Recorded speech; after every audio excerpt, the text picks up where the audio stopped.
তামঝাম ছাড়াই বিরিয়ানি আজকে তোমাদের সাথে শেয়ার করব। তার 1 কিলো মাংস নিয়েছি, তার মধ্যে গোটা জিরে দিয়ে দিয়েছিলাম, আর দিয়েছিলাম গোটা গরম মশলা, আর এর মধ্যে দিয়েছিলাম পরিমাণ মতো লবণ, আর দিয়েছিলাম পরিমাণ মতো হলুদ।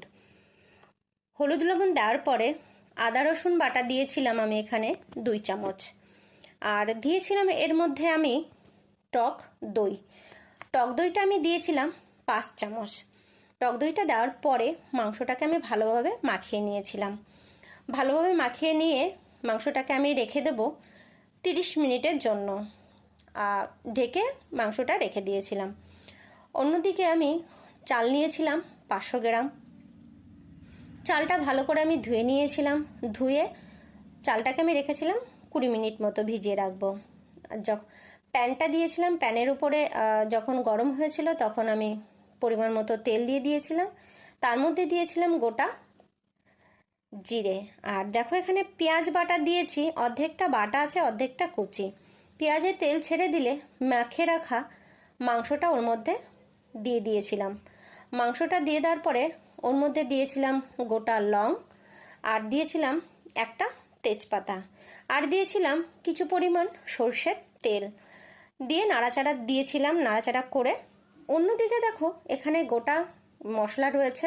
আমি কি কি মশলা দিয়েছি সেটা পরিমাণ মতোই তুমি দেবে। মশলাটা পেশাই করার পরে মাংসর মধ্যে ঢেলে মাংসটাকে নাড়াচাড়া করে যাতে মশলাটা সব মাংসর গায়ে সঠিকভাবে লেগে যায়। তারপরে আমি মাংসটাকে রেখে দেব। অন্য সাইডে আমি একটা কড়াইতে পেঁয়াজ কুচি ভেজে নিয়েছিলাম। মাংসটা যখন তেল ছেড়ে আসছিল তখন আমি কিছু কাঁচা লঙ্কা চিড়ে এর মধ্যে দিয়ে দিয়েছিলাম, আর দিয়েছিলাম সেই ভেজে রাখা আলুগুলো। দেওয়ার পরেও আমি এর মধ্যে দিয়ে দিয়েছিলাম গরম জল।